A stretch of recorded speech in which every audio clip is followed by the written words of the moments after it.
Salutations mes petits catcheurs et mes petites catcheuses en carton, et bienvenue pour ces pronostics en carton eux aussi, voilà, pour WWE Fastlane, donc WWE Fastlane qui, pour rappel, aura lieu donc dans la nuit du dimanche 10 au lundi 11, aux alentours de minuit, heure française, disponible sur le WWE Network, donc à minuit, ou en léger différé à minuit 5 sur AB1. Donc pourquoi minuit, me direz-vous, plutôt qu'une heure du matin cette fois? Ben, tout simplement parce que aux États-Unis, ils ont déjà changé d'heure. Et oui, ils sont déjà passés à l'heure d'été, alors que nous, en France, on passera à l'heure d'été uniquement à la fin du mois. Ça nous fait donc un pay-per-view avancé d'une heure, ce qui est pas plus mal, on se couchera un petit peu moins tard.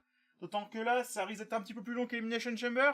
Elimination Chamber, ils sont passés en dessous des 4 heures, là on a 9 matchs annoncés. Enfin, 7 matchs si on exclut le kick-off, qui a lieu donc avant minuit, du coup. Et bizarrement, il y a plus de matchs qu'Elimination Chamber, et pourtant, j'ai l'impression que j'ai encore moins de choses à dire. Donc, on va essayer d'aller vite, Fastlane, on est sur la voie rapide, donc on va commencer par faire un petit point sur qui va être là et qui ne sera pas là. On a The Revival, qui défendra son titre de champion par équipe de Raw. Les Usos, qui défendront leur titre de champion par équipe de SmackDown. Hanging Boys Connection, qui défendront leur titre par équipe féminin. Daniel Bryan, qui défendra son titre de la WWE, et Asuka, qui défendra son titre féminin de SmackDown. Et qui est absent de la carte pour l'instant? Eh bien, comme d'habitude, les champions Intercontinental et US, ils sont pas là. Enfin, oui, Intercontinental, Raw Tag Team, ça dépend, il y en a un des deux qui saute régulièrement.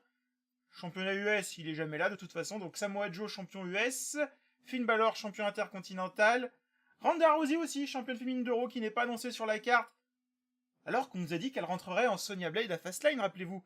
Mais bon, elle a pas de match programmé pour l'instant. Probablement une petite intervention dans un des matchs de la soirée. On en parlera en temps et en heure. Et bien évidemment, Brock Lesnar, champion universel poids lourd, Bon. Pourra intervenir dans un match, lui aussi, peut-être. Tiens, allez. On verra ça aussi. On commence avec le premier match du kick-off. Donc, match complètement osef. Alors, je sais pas d'où il sort ce match. Alors, pourtant, il me semble avoir vu tous les Raw et SmackDown. Je crois pas que j'en ai loupé. Je vois pas quand ils ont booké ça, en fait. Pour moi, ça n'a aucun sens. Match complètement osef. Donc, Xavier Woods et Biggie, donc les deux tiers du New Day, contre Rusev et Nakamura, les deux derniers champions US qui l'ont mauvaise. Ah non, parce que c'est plus Artouche le champion US. Donc, les deux avant-derniers champions US qui l'ont bien mauvaise. Voilà. Match osef, allez. Victoire des Faces, puis on passe à la suite. Alors, Rey Mysterio contre Andrade Cien Almas. Donc voilà, encore un bon match en perspective. C'est un match qu'on nous a souvent servi en weekly. On a notamment eu des triple threats contre R-Truth, Fatal 4-Way contre Joe et R-Truth, où Joe a remporté le titre US. Donc bon, on les a beaucoup vus l'un contre l'autre, que ce soit en 1 contre 1 ou en match à plusieurs. C'est toujours intéressant de les voir l'un contre l'autre. Donc je sais pas trop où ils vont. Par contre, une époque, il y avait des rumeurs comme quoi ils allaient faire équipe. Donc là, je sais pas trop, donc je vais dire victoire d'Andrade, le pusher un petit peu, voilà, et quoi de mieux pour être pushé que de battre une légende comme Rey Mysterio, il est temps peut-être qu'il passe la main, Mysterio, ou alors éventuellement victoire de Mysterio, et puis Andrade qui devient un petit peu son padawan, et puis ils se mettent à faire équipe, bon, tout est possible, j'ai envie de dire, mais allez, moi je préfère Andrade en solo, donc allez, victoire de Andrade. C'est tout donc pour le kick-off, on va maintenant passer à la carte principale, donc quel match je verrais bien en opener? Donc, Hug Boss Connection qui défendront leur titre féminin par équipe contre Tamina et Nia Jax. Ou peut-être Nia Jax et Tamina, dans ce temps-là, ça va mieux parce que bon, Tamina elle fait plutôt de la figuration. Donc bon, ouais. Pourquoi Nia Jax et Tamina? Parce que c'est les top heels. Bon. Puis qu'elles sont à Raw aussi, comme les championnes, donc c'est bien pratique. On les a pas beaucoup vus les championnes, depuis Elimination Chamber dans les weekly. On les a limite plus vus, il me semble, à NXT que dans le roster principal, donc bon. Allez, on va vite passer sa victoire des championnes, et puis voilà. Match suivant, The Revival, qui défendront leur titre par équipe contre Aleister Black et Ricochet, et Bobby Roode et Chad Gable, donc dans un triple threat par équipe. Format, je sais pas si vous vous souvenez, j'en avais déjà parlé, il me semble, dans le Royal Rumble, que j'aime pas trop.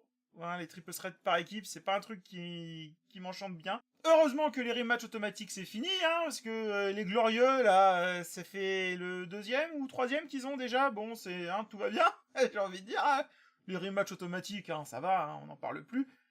Aleister Black et Ricochet, qui ont perdu contre le Revival en weekly, hein, suite à une gruge, il me semble, je sais plus, enfin le Revival a gagné mais pas clean. Pour ce match, moi je verrais bien une victoire de Aleister Black et Ricochet. Alors, c'est deux catcheurs que j'aurais préféré voir en solo, franchement ils sont fabuleux ces deux catcheurs, on va pas se mentir. Mais, je pense que la WWE a pas trop de place pour les pusher en solo, notamment avec des titres, hein. C'est un petit peu bouché, hein, quoique le championnat intercontinental, remarqué. Mais bon, on va pas prendre le titre à Finn Balor quand même, hein, ce serait pas cool. Donc bah, il reste les titres par équipe, hein, voilà, pour leur filer un titre aux deux osos là, donc voilà, victoire d'Aleister Black et Ricochet. Faute de mieux en attendant, hein, en espérant qu'une fois que le titre universel sera revenu à WrestleMania, hein, j'espère que Rollins va le récupérer. Donc voilà, d'ici l'été, il sera peut-être temps de les séparer tous les deux et puis d'en envoyer un vers le titre universel, hein, voilà. On verra bien. En attendant, on va leur donner les titres par équipe, hein. Match suivant, donc Asuka qui défend son titre féminin de SmackDown contre Mandy Rose.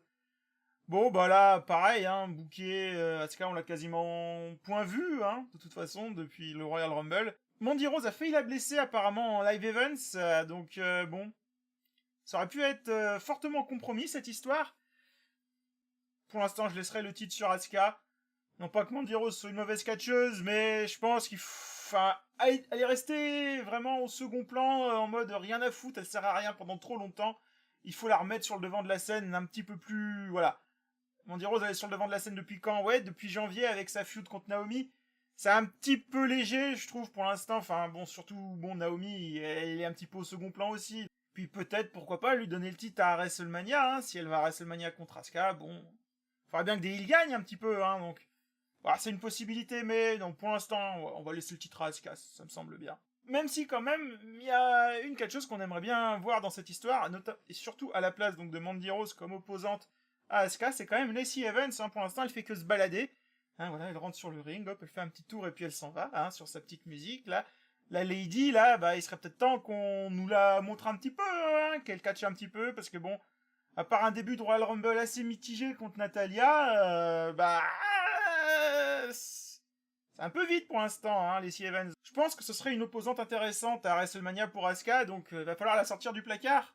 Et vite. Allez, les matchs suivants, les Co-Besties chez No Miz, qui vont encore un rematch pas automatique, hein, mais presque, hein, j'ai envie de dire, hein, contre les Usos.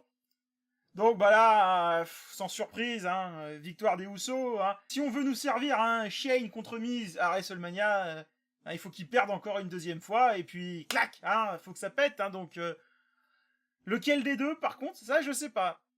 Pendant longtemps, j'ai pensé que ce serait le Miz, mais j'ai quand même des petits doutes, parce que bah on le voit venir, hein, le Miz, on le voit venir. Alors pourquoi pas, hein, Shane, une autorité heel.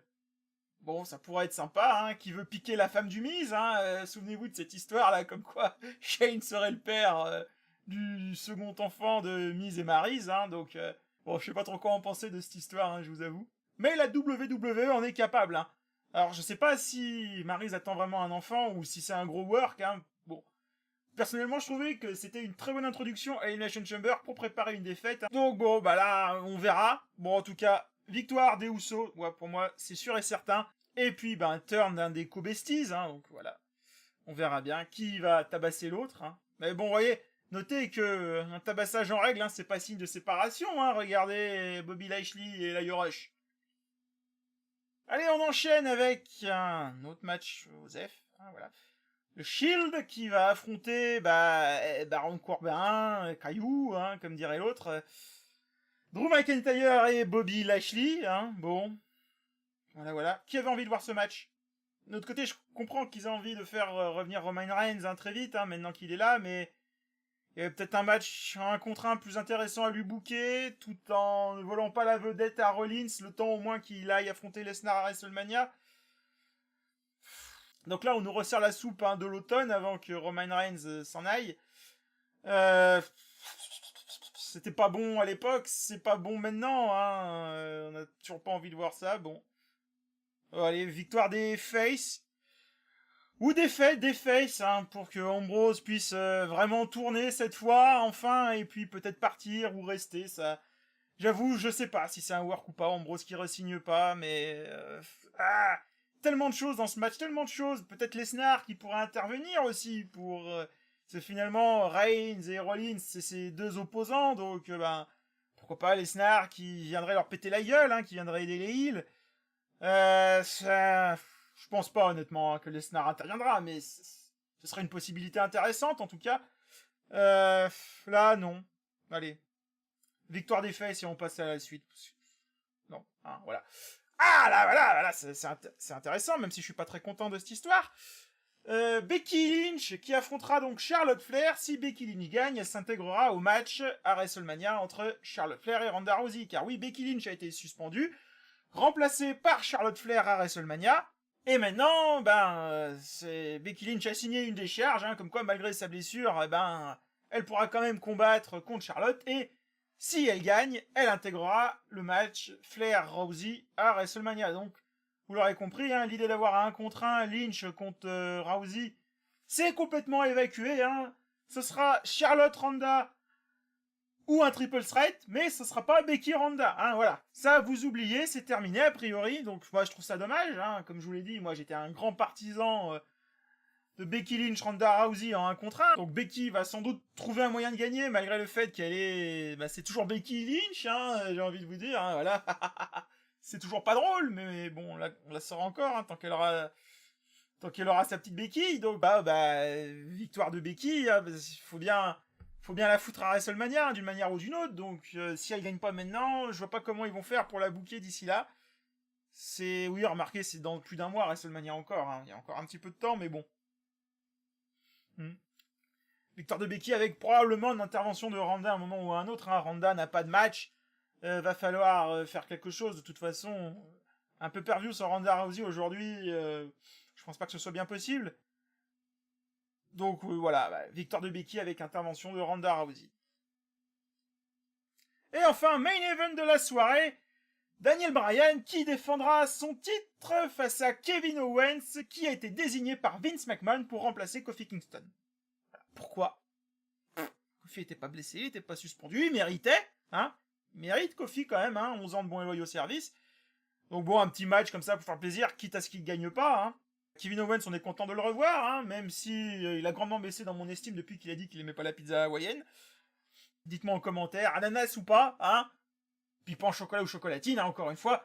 Hein, ces commentaires, c'est fait pour débattre de tout et n'importe quoi, c'est comme ça que c'est rigolo. Donc là, sans surprise, victoire de Daniel Bryan, même si je pense que Kevin Owens, pour la WWE, c'est un prétendant au titre plus crédible que Kofi Kingston, voilà. Enfin, je verrais pas la WWE donner un titre à Kofi de manière durable, comme le règne d'Edge Styles ou Daniel Bryan aujourd'hui, hein, vous voyez. On est quand même sur 2 très longs règnes, voilà. Owens, ce serait une possibilité pour avoir un règne comme ça. Kofi, pas. Je pense pas qu'il fera un mauvais champion, hein, ceci dit, mais je pense pas que la WWE lui filerait un titre comme ça. Donc bon, là, Kevin Owens, je l'aurais bien vu battre Daniel Bryan à WrestleMania. Bon, vu la hype autour de Kofi, ils ont préféré déplacer a priori ce match à WrestleMania, Bryan Kofi à WrestleMania. Peut-être pour donner le titre à Kofi, allez savoir, hein, peut-être que je raconte des conneries.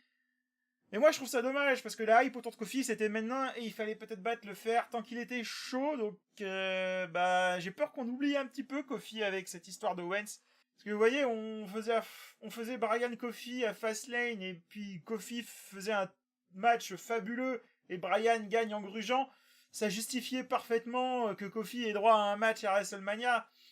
Voilà, et pour faire un match encore plus grandiose. Là, on coupe cet élan avec Owens, je trouve ça dommage. Alors, les gens sont quand même là, Kofi, on veut Kofi, mais bon. Je sais pas, c'est encore dans un mois, WrestleMania, c'est loin. Donc voilà, donc victoire de Bryan, il va falloir faire revenir Kofi très très vite face à Bryan, hein, va vraiment falloir que ça tape, parce que sinon ça risque de retomber cette histoire. Et voilà, mes petits catcheurs, mes petites catcheuses, c'est tout ce que j'avais à dire sur ce pay-per-view, hein, WWE Fastlane.